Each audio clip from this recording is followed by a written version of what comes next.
Halo, selamat bergabung kembali di channel berfisika.com, channel yang akan membahas segala hal tentang fisika dasar, baik materi ataupun soal-soal. Nah, teman-teman, kita dalam video ini akan membahas materi yang baru ya, konsep yang baru, yaitu tentang konsep dinamika ya. Dinamika, ya, dinamika gerak khususnya ya. Jadi setelah sekian beberapa minggu bahkan bulan kali ya, kita telah membahas bab kinematika dan vektor gitu. Eh, Hari ini kita akan mulai dengan pembahasan yang berbeda, yaitu tentang gerak. Gerak dengan dinamika gerak. Nah, perbedaannya apa? Perbedaan bab dinamika gerak dan kinematika. Kinematika itu adalah kita mempelajari gerak ya, posisi, kecepatan, percepatan, tapi kita tidak perlu tahu, tentang apa sih yang menyebabkan benda-benda bergerak tersebut. Nah, itu kinematika. Nah, tapi kalau dinamika adalah kita mempelajari keterkaitannya dengan penyebabnya. Jadi posisi kecepatan itu tetap kita pelajari, cuman bedanya adalah kita meninjau kenapa bergeraknya, apa penyebabnya itu, teman-teman. Nah, dan ternyata salah satu penyebab yang utama di dalam gerakan itu tidak lain adalah gaya. Oke. Nah, gaya ini dalam video ini hanya akan dibahas secara khusus tentang gaya ya. Jadi kakak akan membahas tentang konsep gaya secara menyeluruh, oke, secara mendetail sehingga teman-teman dapat mendapatkan wawasan dan pemahaman yang lebih lebih kuat atau lebih mantap ya. Oke. Konsep gaya ya. Oke, saya tulis dulu. Oke, yang ini habis. Oke. Konsep gaya ya. Konsep gaya. Oke. Nah, ini teman-teman. Oke, nah konsep gaya, gaya. Nah, gaya di sini istilahnya agak berbeda dengan gaya pada percakapan sehari-hari. Misalkan kamu banyak gaya atau gaya gaya berpakaian, bukan yang itu yang maksud dengan gaya dalam dalam fisika. Oke, nah gaya itu kalau dalam bahasa Inggris biasanya dikenal dengan force ya, force. Oke, F gitu ya, F atau force gitu ya. Nah, nah teman-teman, saya kasih ilustrasi begini. Teman-teman mendorong sebuah meja gitu ya. Oke, teman-teman mendorong sebuah meja. Ini meja. Oke. Nah, gitu. Oke, pertama teman-teman mendorong sebuah meja. Berarti teman-teman melakukan gaya terhadap meja itu, F ya, ke kanan gitu. Dorongan, oke. Dorongan. Kemudian teman-teman misalkan menendang sebuah bola gitu ya. Oke, teman-teman ini oke, apa-apa. Nah, ilustrasinya gini aja ya. Oke. Nah, teman-teman menendang bola, oke, ke arah atas, ke sana. Nah, berarti dari contoh seperti ini nih, ilustrasi pertama ya. Dari contoh ini kita akan mengetahui, oh berarti gaya itu adalah, oke, F itu adalah sesuatu yang berhubungan selalu menggunakan dengan otot ya. Jadi selalu menggunakan otot. F itu menggunakan otot ya. Nah, gitu. Oke, benar nggak? Teman-teman mendorong meja itu menggunakan otot. Oke, teman-teman menendang bola juga otot kaki ya, otot kaki. Kemudian apa yang bisa kira-kira teman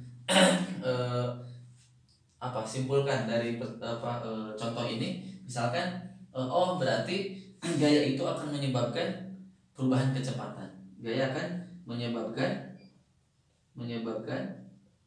perubahan kecepatan ya.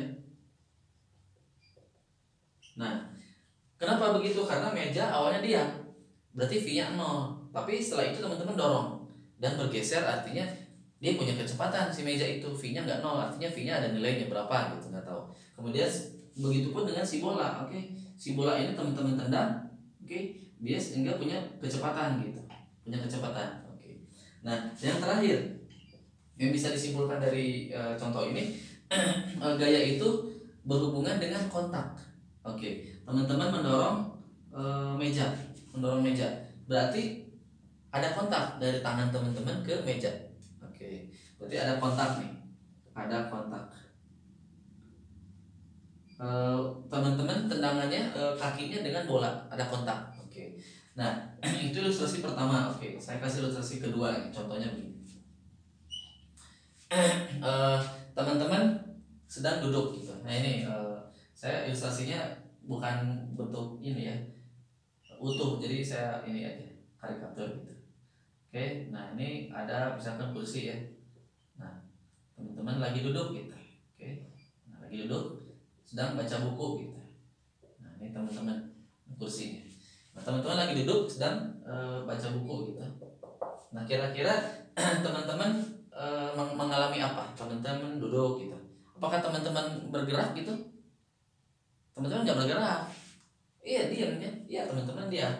Berarti kalau diam V-nya 0. Oke. Tetapi sebenarnya teman-teman itu mengalami tarikan atau dorongan loh. Oleh siapa? Tahu nggak oleh siapa? Oleh gaya gravitasi. Ke sini nih teman-teman. Nah, kemana? Ke pusat bumi. Tapi teman-teman tidak menyadari. Oke. Nah, berarti si gaya gravitasi ini akan menarik teman-teman ya pada saat duduk itu ke bawah ke arah pusat. Tapi tidak menyebabkan benda teman-teman bergerak. Oke. Nah, berarti kan gaya di sini tidak selalu gitu menyebabkan tiga komponen ini. Maksudnya yang pertama tidak berubah kecepatannya. Yang kedua tidak. Oke. Yang kedua yang ini otot. Apakah gaya gravitasi menggunakan otot? Enggak. Otot siapa? Enggak ada, ya nggak tahu itu. Artinya enggak ada otot. Oke, enggak ada otot. Tidak ada otot. Dan yang terakhir, ada kontak enggak?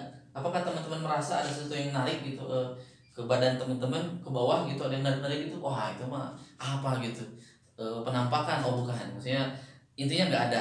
Artinya si gaya gravitasi ini menarik dengan cara yang lain. Oke, nanti kita bahas. Nah, berarti si gaya gravitasi ini menarik tanpa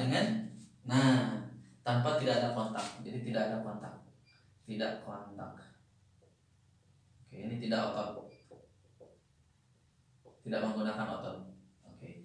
Nah, ini contoh yang ilustrasi yang kedua, contoh yang pertama. Oke. Sekarang contoh yang kedua. Sama contohnya. Oke, contohnya seperti ini. Teman-teman mendorong sebuah batu besar. Oke. Nah, ini ada F di sini oleh teman-teman. Oke. Didorong gitu. Dan ternyata apa? Teman-teman mengerahkan tenaga sekuat tenaga pun ternyata batunya tidak bergeser. Berarti apa? Artinya teman-teman sudah melakukan dorongan atau F atau force atau gaya, tapi benda tidak bergerak. Oh, berarti gaya itu tidak selalu menyebabkan benda bergerak. Berarti V-nya tetap 0 yang ini. Oke, tapi ada kontak, ada. Ini ada kontak, ada kontak. Ada lagi apa? Ada otot, pakai otot. Ada otot. Nah, jadi sebenarnya maksud saya kasih ilustrasi seperti ini biar pemahamannya menyeluruh, bahwa saya kasih gambaran seperti ini, teman-teman bakal berarti gaya itu tidak selalu gitu. Tidak selalu menggunakan otot, tidak selalu menyebabkan perubahan kecepatan, dan tidak ada kontak juga bisa menyebabkan gaya. Oke, nah kemudian karena ada fenomena seperti ini, nanti saya akan membahas membagi gaya itu berdasarkan dua nanti ya. Ada pertama gaya berdasarkan kontak, gaya kontak. Yang kedua itu gaya berdasarkan daerah atau medan. Gaya berdasarkan suatu medan, medan atau daerah. Nah berarti intinya dari gaya itu apa? Gaya itu adalah tarikan atau dorongan atau suatu tindakan terhadap objek yang pada umumnya itu akan menyebabkan perubahan terhadap kecepatan. Meskipun nanti tidak akan merubah kecepatan juga tidak apa-apa. Tapi secara umumnya gaya itu akan menyebabkan perubahan terhadap kecepatan. Contoh yang lainnya misalkan yang tentang gaya gravitasi yang menyebabkan kecepatan itu ya kalau teman-teman lagi di atas gitu di atas udara, teman-teman akan jatuh ke bawah. Itu kan itu juga ditarik gravitasi, teman-teman berubah arahnya, geraknya. Nah, misalkan dalam ini sistem tata surya, misalnya ini bulan, ini bulan, ini bumi, Nah, kira-kira bulan itu mengitari bumi ya. Nah, itu kira-kira kenapa bulan itu berputar itu ya mendekati lingkaran, lintasannya sebenarnya tidak lingkaran tapi mendekati lingkaran, dan bulan itu kecepatannya berubah. Kecepatannya, siapa yang menyebabkan berubah kecepatan dan dia bergerak pada lintasannya? Itu gaya gravitasi si bumi. Nah, ini bulan. Begitupun sama kita, bumi terhadap matahari juga mengelilingi matahari. Nah begitu. Jadi gaya itu adalah suatu tindakan objek, tindakan terhadap objek yang akan menyebabkan perubahan kecepatan terhadap benda. Itu definisi umumnya ya. Oke, teman-teman, saya akan membagi tadi contoh gaya-gayanya ya menjadi dua. Oke, ini saya hapus. Teman-teman nanti boleh digeser slide ke video sebelumnya. Oke, yang pertama ada gaya kontak atau gaya sentuh ya. Nanti pembagiannya ada gaya kontak. Oke. Nah, yang kedua ada gaya medan. Medan itu istilahnya suatu daerah. Jadi akibat daerah di situ yang menyebabkan suatu tarikan. Jadi si daerah itu menyebabkan suatu tarikannya. Yang pertama nanti tadi contohnya apa? Teman-teman mendorong meja ya, meja. Nah, itu gaya kontak nih. Ini F, ini gaya kontak, ini orang. Yang kedua apa? Yang kedua misalkan teman-teman menarik suatu apa nih? Teman-teman lagi belajar gitu, ini troli. Oke. Menarik gitu.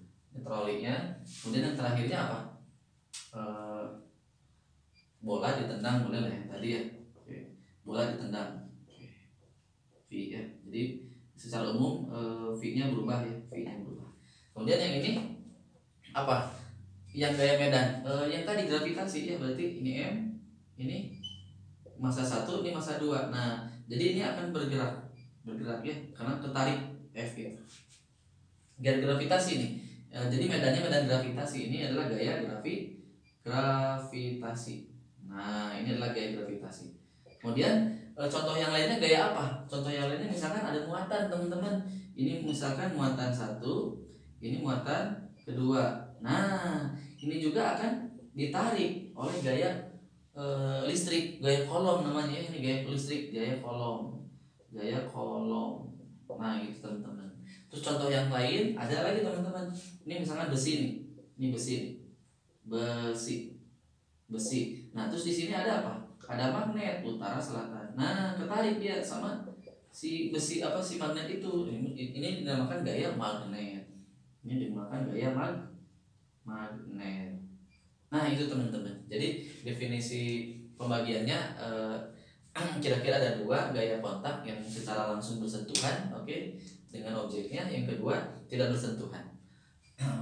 Nah kemudian gaya itu bersifat vektor. Nanti akan saya buktikan kenapa dia bersifat vektor. Nah jadi gaya itu bisa bersuperposisi ya. Jadi kalau misalkan ada benda gitu ya, suatu balon misalnya, benda nanti dikenakan oleh banyak gaya. Nah gitu. Nah bagaimana nanti perhitungannya gitu. Nah ternyata nanti ada namanya, kalau vektor itu ada resultan atau vektor posisi, atau istilah lainnya nanti ada F neto. Nah istilahnya ini ada F neto atau F resultan ya, F resultan atau apa lagi, F tidak seimbang. Nah gitu. Jika F netonya sama dengan 0,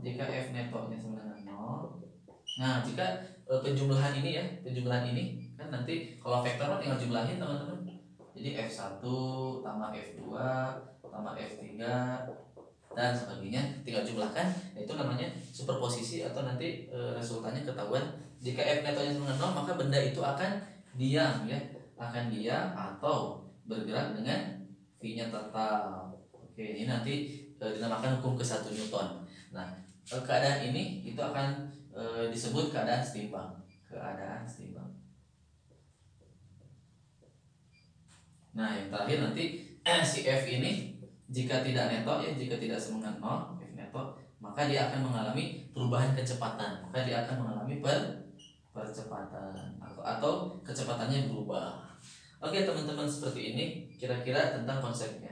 Jadi kalau untuk ininya nanti ini kan vektor, nanti ada I, ada J, ada K. Jadi F-nya nanti kan kayak biasa besarnya nanti diakalin ya, Fx kuadrat, Fy kuadrat tambah Fz kuadrat. Komponennya nanti kan banyak resultannya ya. Oke, nah saya akan kasih gambaran kenapa gaya itu bersifat vektor.